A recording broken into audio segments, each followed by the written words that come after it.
Selamat sore para netizen dimanapun kita berada, salam inspirasi bagi kita semua. Wah, agak aneh juga begitu ya, si Bambang atau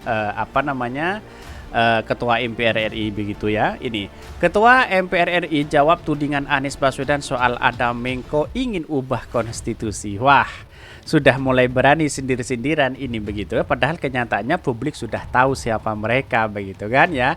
Ada partai berkarya, terus kemudian partai prima di situ begitu kan ya, mendukung terhadap penundaan pemilu begitu. Ya, walaupun ada segelintir orang yang melihat satu sosok ini begitu kan, ada orang yang kesindir di situ lalu kemudian dan berbicara bahwa ada Menko ingin mengubah konstitusi. Wah, sudah panik semua begitu kan, ketahuan ternyata publik sudah tahu begitu. Dengan alibi apapun ya pasti akan tahu begitu ya. Tetapi mari kita baca terlebih dahulu ya komentar-komentar netizen seperti ini. Ini komentar-komentar netizen ya. Ketua MPR RI ya jawab tudingan Anies soal ada Menko ingin ngubah konstitusi ya.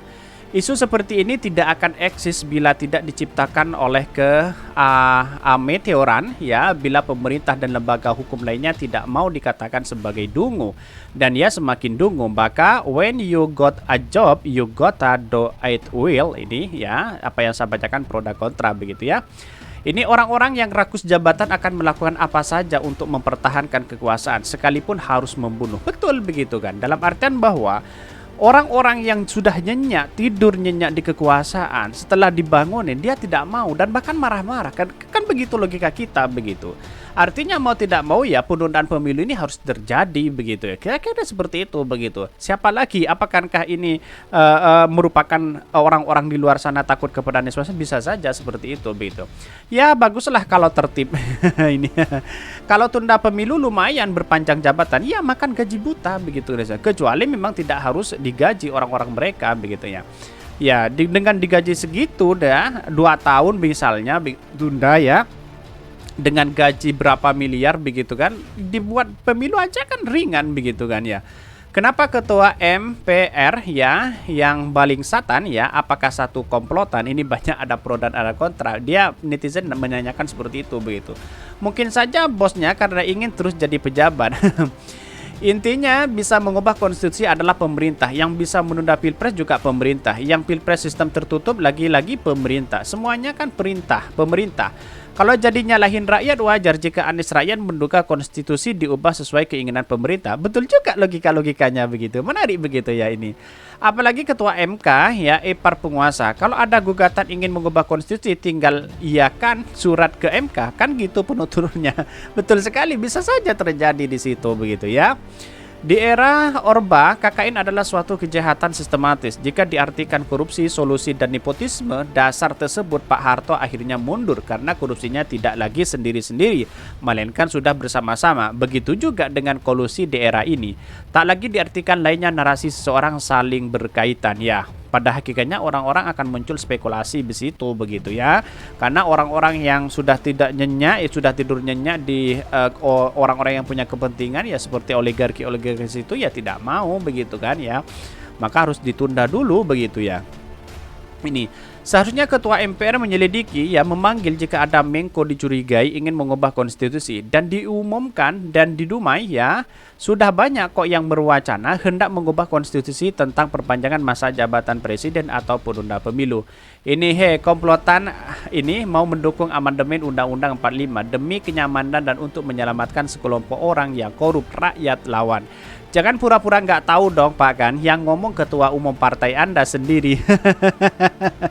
Ini banyak pro dan kontra di situ begitu. Tapi saya baca komentar-komentarnya sangat luar biasa begitu. Karena hak rakyat ini harus bersuara begitu. Semoga ini channel ini ya didengarkan oleh mereka pemerintah-pemerintah yang tidak setuju dengan adanya pemilu berlangsung ini begitu ya. Akhirnya ya pancingan itu bergejolak, masuk barang tahu mampus kau ya, terjebak jadi akhirat kau. Ini loh, kok yang jawab ketua MPR? Bukankah ketua MPR lebih tinggi kedudukan dibandingkan menteri? Aneh, pantesan menteri ngelanja. Ini banyak sekali ada pro dan kontra di sini begitu ya. Tetapi mari kita baca terlebih dahulu ya beritanya seperti ini. Ini beritanya, Ketua MPR RI tanya tudingan, jawab tudingan Anies soal ada Menko ingin mengubah konstitusi. Dikutip dari Gelora ya, Dia menunjuk pasal 37 ayat Undang-Undang 1945 tentang amandemen, disebutkan usulan perubahan pasalan undang-undang dapat diagendakan dalam sidang Majelis Musyawarah Rakyat atau MPR. Dia diajukan oleh sekurang-kurangnya ya kurang lebih dari jumlah anggota MPR. Ya, sedangkan Demokrat, PKS, terus kemudian Nasdem dan bahkan PDIP katanya tidak setuju dengan penundaan pemilu begitu. Itu sudah kurang begitu, bukan sekurang-kurangnya tapi kurang banyak dari sepertiga dari jumlah anggota DPR begitu kan. Ya, seharusnya kan atas ini semua harus ditandatangan di situ begitu ya. Atas dari itu, Bamsud mengatakan MPR memiliki wewenang setiap usul perubahan pasal-pasal undang-undang diajukan secara tertulis dan ditunjukkan secara bagian yang dimasukkan untuk diubah beserta alasannya. Untuk mengubah pasal undang-undang, sidang MPR dihadiri sekurang-kurangnya ya 2/3 dari jumlah anggota. Bahkan dia mengurai putusan MK, ya putusan untuk mengubah pasal undang-undang dilakukan dengan persetujuan sekurang-kurangnya 50% ditambah 1 anggota dari seluruh anggota MPR. Bahkan khusus mengenai bentuk negara kesatuan Republik Indonesia tidak dapat dilakukan perubahan, ujarnya. Maka berdasarkan bunyi pasal itu dapat diketahui bahwa langkah pertama dalam proses perubahan Undang-Undang 1945 adalah kehendak mayoritas anggota MPR. Bahkan dalam hal ini usulan perubahan Undang-Undang 1945 dapat diagendakan dalam sidang MPR ya bila minimal 1/3 anggota MPR mengajukan usulan. Tetapi perlu digarisbawahi menteri ya materi yang diubah dikecualikan. Ke anggota MPR tidak dapat mengusulkan perubahan terhadap pembentukan Undang-Undang 1945 dan bentuk negara kesatuan Republik Indonesia. Ya, artinya begini, kalau tidak sampai dengan itu ya PKS, Nasdem, terus kemudian Demokrat, terus ada lagi PDIP kalau nggak salah ada penundaan pemilu juga begitu kan tidak setuju ya, itu sudah tidak nyampe di situ begitu ya. Karena yang paling banyak partai-partai itu begitu ya. Kalau memang kecuali PAN, Golkar di situ ya tidak cukup di situ begitu. Bahkan usulan kata Bamsud ya harus diajukan secara tertulis dengan menunjukkan secara jelas pasal yang diusulkan untuk diubah beserta alasannya. Usulan itu kemudian diserahkan kepada pimpinan MPR dan akan dikaji oleh panitia ad hoc ya bila telah memenuhi persyaratan. Demikian Bamsud. Sebelumnya bakal calon presiden yaitu Anies Baswedan mengungkapkan ada seorang menteri koordinator Menko secara terang-terangan bicara soal konstitusi.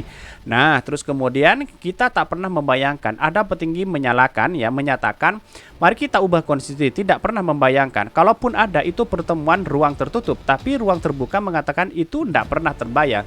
Kalau ada orang oposisi kunci, Menko mengatakan mengubah konstitusi dengan jumlah orang-orang banyak yang mau mendukung kata Anies ya pada dialog kebangsaan kami Jaya di Ancol Jakarta Utara. Jadi sudah ada bisik-bisikan seperti begitu kan. Dalam artian bahwa penundaan pemilu ini ya pasti terjadi begitu. Dalam artian kalau ini memang melanggar konstitusi, wah ini kacau begitu kan sebagai anggota DPR, terus kemudian para menteri-menteri di situ begitu. Artinya apa? Karena ini sudah tidak sesuai dengan undang-undang.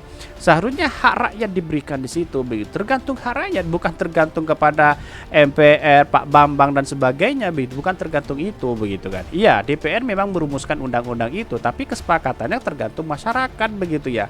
Bagaimana hak rakyat sudah dicegal, terus berbagai hal hak rakyat sudah dipinggirkan dan sebagainya begitu. Yang enak siapa? Bayangkan ya, kalau ditunda 2 tahun artinya makan gaji buta di situ begitu ya. Tanpa pemilihan, sudah tahu-taunya sudah penundaan pemilu dan sebagainya begitu. Berapa miliar bayangkan? Ya, daripada diberikan kepada orang-orang atau diberikan gaji kepada orang-orang yang lain yang bekerja di pemerintahan itu, artinya itu lebih baik mending ya buat ongkos pemilu saja. Kira-kira seperti itu begitu. Mungkin itu yang kami sampaikan. Tonton terus channel Hodari Podcast Rakyat ini karena ada berita-berita menarik dan viral setiap harinya. Salam para netizen, salam inspirasi bagi kita semua. Jangan lupa di subscribe channel YouTube Hodari Podcast Rakyat ini.